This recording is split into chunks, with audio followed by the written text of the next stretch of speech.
امت کو اب پریشان ہونے کی ضرورت نہیں ہے۔ کرونا وائرس کی وجہ سے امت جو بڑی پریشان ہے، اب اسے اس چیز کی کوئی ضرورت نہیں ہے۔ جو ہمارے دوسرے بھائی ہیں جنہوں نے توحید کا ٹھیکہ لے رکھا ہے، بات بات پہ سنیوں کو، میلاد والوں کو مشرک بدعتی ٹھہراتے ہیں، اب تو وہ بھی مفتی تقی عثمانی نے گئے رات وہ سما نیوز پر مفتی عثمان تقی نے یہ بات کہی ہے کہ ان کے ایک صاحب ہیں جن کا تعلق تبلیغی جماعت سے ہے، انہوں نے خواب میں رسول اللہ صلی اللہ علیہ وسلم کی زیارت کی ہے۔ رسول پاک صلی اللہ علیہ وسلم نے فرمایا جو کرونا وائرس کی وجہ سے مسلمان پریشان ہیں انہیں بتلا دو کہ 3 بار سورۃ فاتحہ، 3 بار سورۃ اخلاص اور حسبنا اللہ و نعم الوکیل کا ورد کیا کریں، اس مصیبت سے، اس کرونا وائرس سے نجات ملے گی۔ ہوا میرے پاس ایک ٹیلی فون آیا ہے ایک صاحب کا کہ جو عام طور جو بڑے نیک آدمی ہیں اور تبلیغ جماعت سے بھی ان کا تعلق ہے اور ان کو رسول کریم صلی اللہ علیہ وسلم کی زیارت پر کثرت ہوتی رہتی ہے، تو انہوں نے مجھے ٹیلی فون پر بتایا کہ گزشتہ رات ان کو رسول کریم صلی اللہ علیہ وسلم کی زیارت ہوئی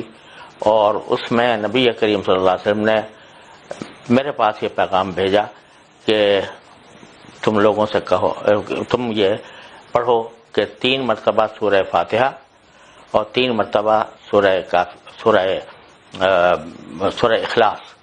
3 مرتبہ سورہ فاتحہ یعنی الحمدللہ رب العالمین جو ہم نماز میں پڑھتے ہیں، اور 3 مرتبہ سورہ اخلاص یعنی قل هو اللہ احد اللہ الصمد لم یلد ولم یولد ولم یکن لہ کفوا احد، یہ 3 مرتبہ، اور اس کے بعد 313 مرتبہ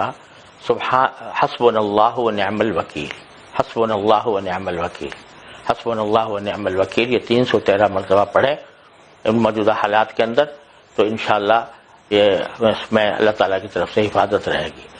یہ نبی کریم صلی اللہ علیہ وسلم کی طرف منسوب کر کے انہوں نے بتلایا کہ خواب میں آپ نے یہ بتایا ہے۔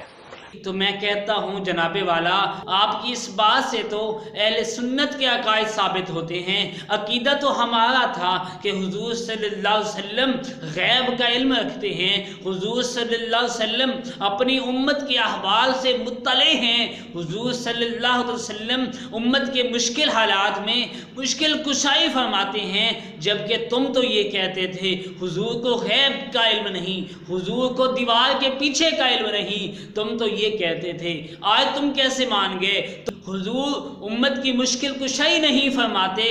اب کیسے حضور صلی اللہ علیہ وسلم نے مشکل کشائی فرمائی؟ تو اب امت کو کرونا وائرس کی وجہ سے پریشان نہیں ہونا چاہیے، کیونکہ جو لوگ نہیں مانتے تھے وہ تو مان گئے۔ اور میں یہاں ایک پتے کی بات کرنے والا ہوں، کرونا وائرس ان لوگوں کو لگتا ہے جن کے سر کا کوئی وائرس نہیں ہے۔ اس ویڈیو کو شیئر ضرور کیجئے، ہو سکتا ہے آپ کے ایک شیئر سے یہ بات کسی کے دل میں اتر جائے۔ جزاک اللہ۔